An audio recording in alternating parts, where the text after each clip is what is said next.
What's up everyone? We have been getting asked to do this video for a while. It is a boost gauge install, pretty much for any car that is boosted. It doesn't have to necessarily be just for a Veloster.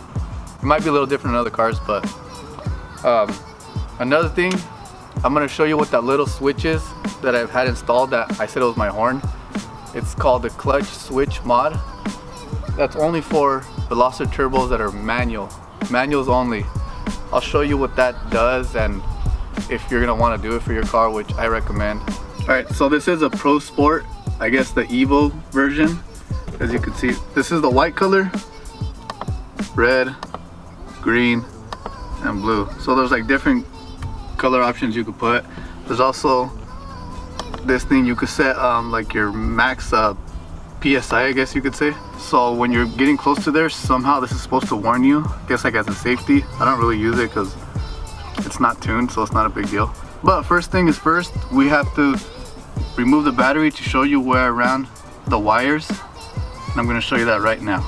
These two are going to be 10 millimeters, pretty standard. And I think this bottom one right here, this bolt is a 12 millimeter. But first we're going to remove these two, then we'll remove that bottom one right there. So there is one bolt here, as you can see, another bolt down here, there's another bolt up here. So there's about a total of 3 that hold the ECU, which we do have to move out of the way. This is removable, pretty much. There's a little clip here, just press down, pull on this, and then there's another clip on the other side. And that should just come off pretty easily. Just like that, that way we can move this out of the way. As you can see, this little filter part is just to keep from dirt getting into the gauge, I guess you could say. Where I have mine installed is from my throttle body spacer because it does have the 3 ports, as you guys seen on the last video. So I have this running pretty much down here where it runs to that.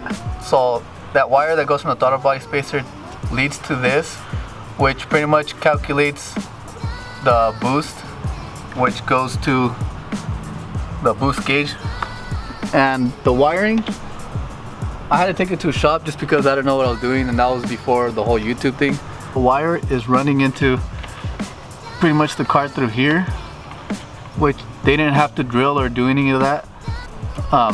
This just pops up and you're able to shove the wires in through here, which you're able to get it from inside the car, and I'm going to show you that right now. As you can see, the wire is running from the engine bay to the actual floor of the car, and then it runs through here and to the actual boost gauge itself. With this type of boost gauge, you do have to have 2 sources of power. The bottom one is, I guess, for the heated mirrors, and the top one, as you can see up here, I have it hooked up to the cigarette lighter, so as soon as I turn on the car, the gauge is going to turn on.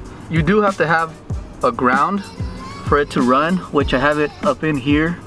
As long as you could pretty much connect it to a bolt that is bolted down to any type of metal, it should be okay.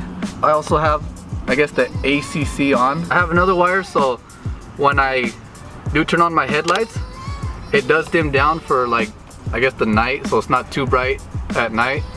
And of course when I turn it back to like normal, it'll brighten up a little. For Veloster owners, when you do switch into gears, there is an RPM rev hang, and pretty much it's supposed to shift smoother, and it's for beginner drivers, so it's easier for them. And all it does is literally pause the RPMs where they're at when you're shifting, and then drop like a second after you shift. So Marin has the switch right here, and when you press it up, it's disconnected, and when you press it down, it connects again. So if you follow your clutch, there is another switch towards away from you. Do not pull that one, because that's how you start the car. I actually disconnected that by accident. Follow the one that's towards you more. There's gonna be like a little switch. Well, there's another connector right here. Right now I have it hardwired, so I could turn it on and off whenever I want. I'll explain to you that in a minute. But pretty much when you have it connected, like Danny said, it does hang, and it makes you lag when you're going through your gears quick. when you have it disconnected or off, you will lose the upshift, which is not a big deal, but you will also lose your cruise control. I do use my cruise control sometimes, so whenever I want to have it, my cruise control on, I just flip it down, which is normally connected. And when I want to mess around, which I normally have it disconnected, I flip it up. We're going to drive around right now. We're going to show you the difference between it being connected and disconnected. And why did we take a picture of it instead of showing you? Danny very much asked me a question, I ignored him. Alright, so he asked me, how come we did not just go under there and show you how to disconnect it like recording? Well, it's really difficult to even get a phone in there and take a picture, and the camera that Danny uses, or the camera that we have, it's pretty big to fit under there. And even if you do look for a clutch switch mod for a Veloster on YouTube, you will not find one. If you have any questions, message Martin or Static Danny and Static Martin, and then we'll get back to you. Message Static Martin. I'll pretty much, if you need more detail, but it's pretty detailed. If you need more detail, just hit me up. I'll walk you step by step, and it's really simple. It literally takes probably a minute or two to do, and you'll notice a big difference. All right, we're gonna go for a drive, and we're gonna show you what the difference is. So I am letting Danny drive because he thinks he knows how to drive stick shift now.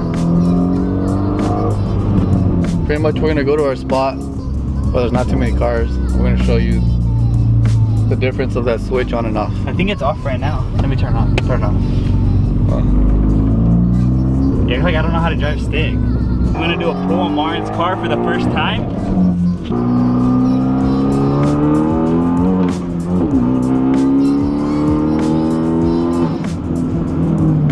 I really didn't know how to drive stick until I got the BMW, and then I learned just from that. So I didn't really get to drive Martin's car to know how it feels like, and it really is fun to drive.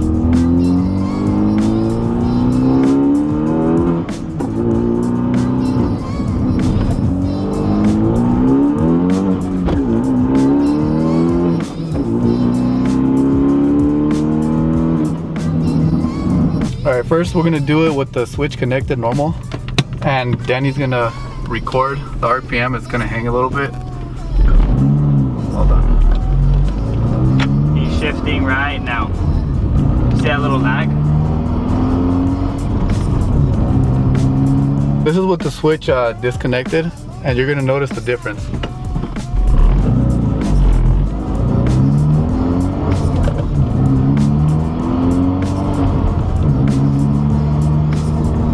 So as you can tell, it does not hang when it's disconnected, which is a lot better. You're gonna go through your gears a lot faster.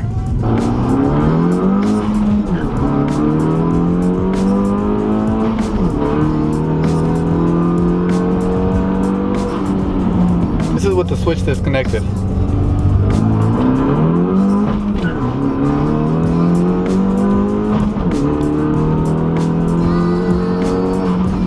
Much more aggressive.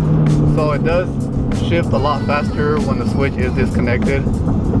You'll see in the video, hopefully we got it.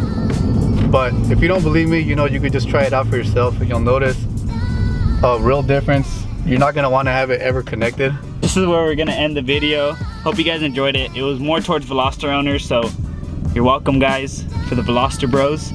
The clutch switch mod, if you have any questions, I know it was a bit confusing when we were explaining it. Martin can explain everything step by step if you DM him on Instagram or comment down below. And yeah, we'll be bringing you guys some more E46, G35, maybe G35. Got a little dilemma going there. And some more Veloster videos. So hope you guys enjoyed. Like this video, give it a thumbs up, and we'll see you guys on the next one.